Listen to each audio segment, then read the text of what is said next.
We've heard a lot about the challenges facing the industry and accurately measuring TV audience. Now we want to provide you with some solutions. So joining us now is Sean Muller, founder and CEO of iSpot TV, which is a fantastic resource for the measurement of video. And I'm not just saying that because they're a sponsor today. I use the platform. We use it here at Adweek. Sean, thanks so much for joining us. Thanks for having me.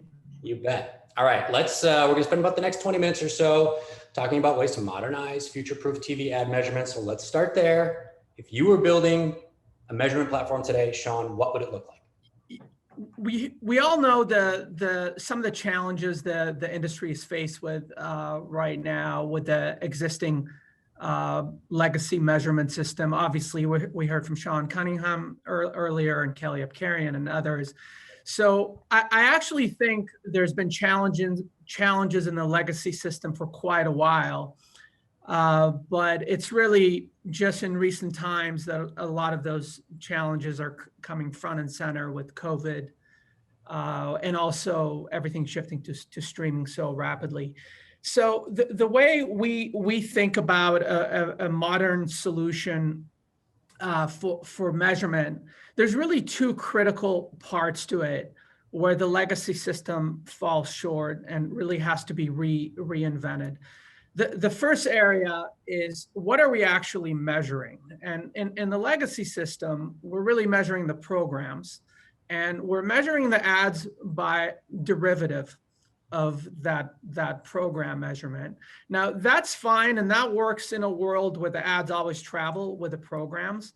But in the world we live in today, ads are really decoupled from the programs, and they're becoming more and more decoupled. So what's really needed today is an ad first measurement system for TV, and that's linear and streaming and everything else. And so it's an ad first measurement system.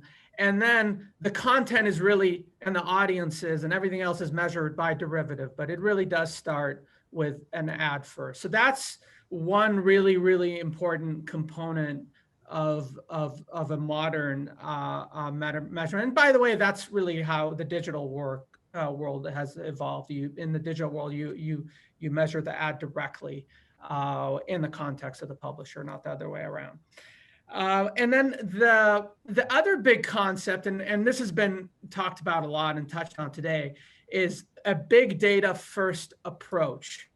Whereas the legacy system is a panel first approach, which then layers in other data sets, including big data on top of it.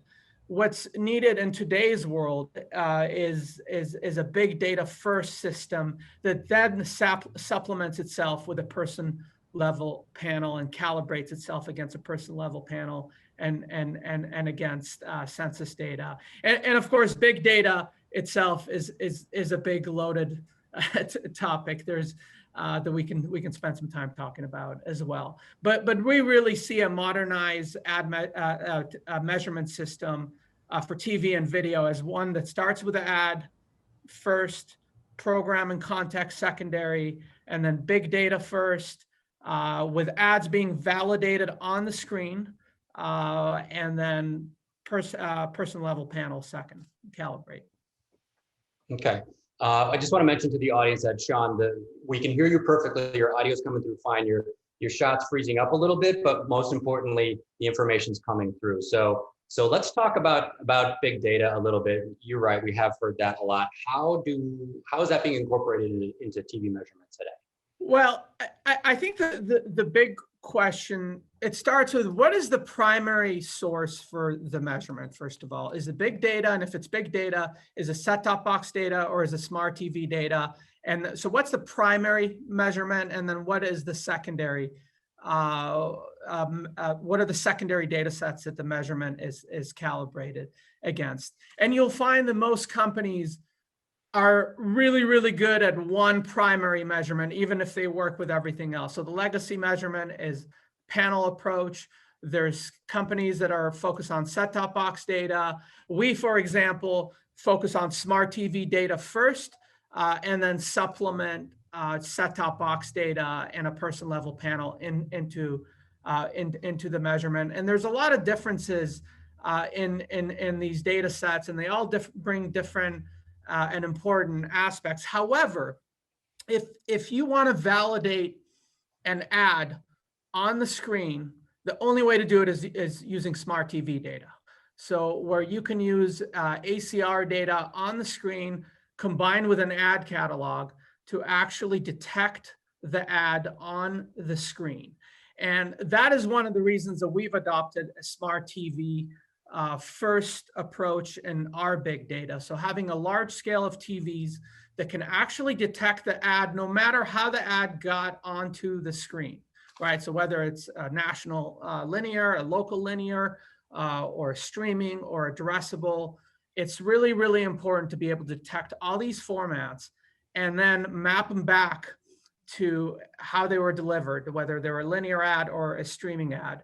Now, of course, with any data set, you have to take biases out of the data set and you have to calibrate it against other data sets. So that's where set-top box data comes in really, really handy, where you can use the set-top box data to calibrate whether your primary panel over or under consumes particular networks or day parts, or whether you have biases in the demographics and geographies, and whether you're correctly identifying the primary and secondary TVs in the household. So there's a lot to it, and it takes massive capital investments and time to get all this right. And then, of course, a personal level panel is also really, really important. If you want to know who's in front of the screen and how many people are in front of the screen, and get very, very specific on likelihood of different age and demos being in front of the screen. So that's really important. So really, and the other thing, you want to think about the future, right? And where are things going in the future? Are we really going to have devices connected to our television sets in the future? Right. So you have to think about what the data source, the most direct data source that you can get today is the television set itself. And if you can validate that the ads are playing on that TV set, that's really getting right to the heart of it. Right. And so where are we today and where are we going in, say, 5 years from the perspective of the client, of the advertiser? Are they happy with this data that they're seeing? And then let's rewind maybe, say, 5 or 10 years based on when Nielsen was it. That was your only sample. That was the only way they could measure. So where are we today? Where are we going in terms of how advertisers, ad buyers are liking what they're seeing?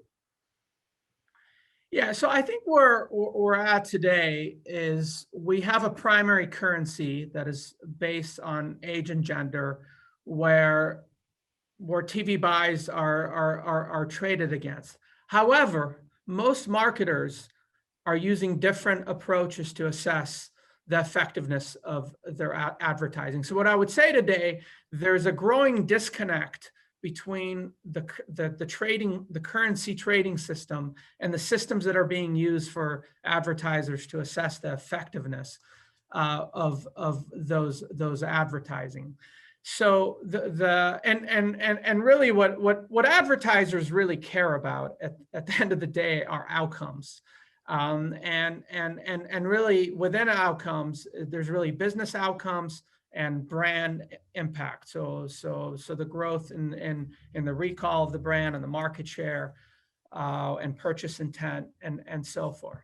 So advertisers are way ahead of the industry in as a whole in really using more advanced data sets and more modern approaches to measurement, both in terms of audiences and the impact that those audiences have on their businesses and their brand, all while the industry trades on this age and gender. So the question becomes, do those things merge in the future? Do they need to merge? Maybe, because from some advertisers, they're okay buying on this age and gender system as long as they know what they're actually the results that they're actually getting, and sometimes that works in their favor even. So that's the real question: is the industry gonna really move towards a common way to measure everything? And of course, with the emergence of streaming, that really throws a bit of a wrench into the current currency system, which again wasn't really built with that in mind. So there's a lot of challenges to that system. Right. And advertising is most effective when the creative message comes across, right? So let's talk a little bit about the creative messaging that we see. How does that play into how ads are measured? Yeah, so the creative is so important, right? I mean, we have so many conversations about audiences and targeting and reach and frequency and incrementality and all these things. But the truth of the matter, and I think marketers know this, the creative ultimately is going to count for 50% or potentially more of the effectiveness of the campaign. So a modern measurement system first needs to account for this baseline of the effectiveness that's inherent in a creative, and how that creative is going to resonate with different audiences. So it's important to have that baseline. Now, an effective media execution plan is going to realize the potential of that creative. Every creative only has so much potential, right? Based on sort of the baseline. And so where so then the media is going to help achieve that full potential of the creative. But when you're talking about video creative, right, whether it's running on a television, on linear TV, or on streaming, or on digital, it's super important to understand the baseline that you're working with. And likewise, it's not completely fair to put the onus on the media companies and the publishers to deliver the full outcome if the baseline is not known of what the creative is that they're working with. Right. We've done a lot of reporting here on addressable creative. And you have 15, 20, 25 different versions of a spot. And you know this at iSpot, you see them all come through. So hyper targeted, hyper focused, right? And that's where we're going, right? Right. Yeah. So today it's all about measurement. We're talking almost completely about TV measurement, but brand safety is an issue that comes up whenever we talk about digital advertising. So do you think product solutions are sort of keeping up with demand for brand safe environments so that, everybody wins here? Yeah, so brand safety manifests itself in different channels in a different way. Obviously, in intensity to have your ads shown against content that where you don't want to be shown along. In traditional TV is generally a more brand safe approach, but is one where you still want to measure and ensure that your ads are shown along the right content, the content that was promised to you, with appropriate separations that were promised to you. I think where it's going to be, where it's the most murky right now, is in the CTV world. And in the CTV world, there's still a lot of blind spots. And one of the challenges with the CTV measurement today is a lot of it is reliant on server side logs. So really what's needed is also on-screen validation of the CTV world to ensure the ads were really delivered as instructed, as the ad server believes that they were delivered. And within that, if they were delivered in the right content and context. So a lot of times, a lot of the CTV server logs really don't provide a lot of information about the content and the context that the ads are delivered in. So I would say there's a long ways to go for brand safety in the CTV world, but it will ultimately require what I was talking about earlier, which is this on-screen validation of an ad play in the context that it's in. Right. Huge surge in streaming. We've all seen it. We've all experienced it in the last year, 15 months or so. What's traditional TV advertising going to look like in a few years? Is it as we know it? Is it obsolete? Where does it go?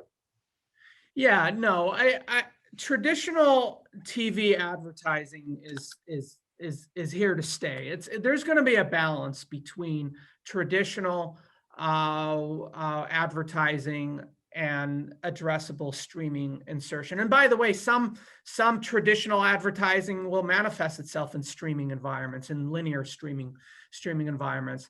But people tend to be so extreme, right? Like, oh, everyone's cutting the cord and everything's going to streaming. But the reality is there's going to be this equilibrium between linear and streaming environments. What that equilibrium is going to be, today it's probably 70-30 from a content consumption perspective, more like 92-8 from an ad impression perspective.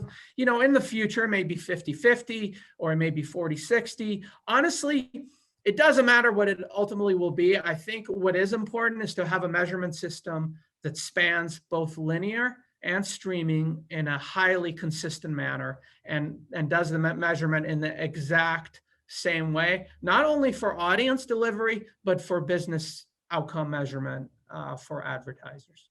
Gotcha. We have some audience questions coming in. I want to get to those in a second. I have a couple more for you as well.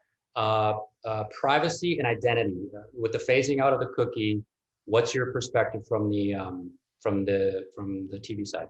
Yeah, so from the TV side, there is still a limited impact on a lot of the privacy and identity changes, the cookie, IDFA. Those are mostly impacting digital environments. When you look at the measurement world in TV, so for example, our measurement is actually the core identifier for us is an actual hashed MAC address of a television set, right? And that never ever changes. So once we have an ID for a television set, whether it has linear content or streaming content on it, that ID never ever changes. And then you layer other things on top of it, an IP address and a household identifier. And all of a sudden, you build a device graph that's not rooted on, has nothing to do with cookies, has nothing to do with mobile ad identifiers.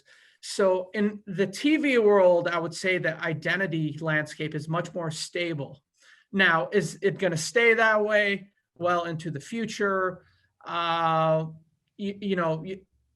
knows, right? So all the identity changes have made it much more difficult to connect all the channels together in one single measurement solution. So what you're probably going to see is more measurement solutions that are focused on specific channels that are best of breed in each particular channel that sit under what is ultimately a media mix. Let's get to your takeaways because we do have a couple of really smart audience questions that we want to get to as well. So go ahead. Here's your takeaways. Yeah, and I'll do this real quick. These are the things I covered during our talk, Chris. Really, our big three concepts when it comes to modernizing a TV measurement is number one, on-glass verification of the ads across linear, streaming, and addressable environments is becoming super important.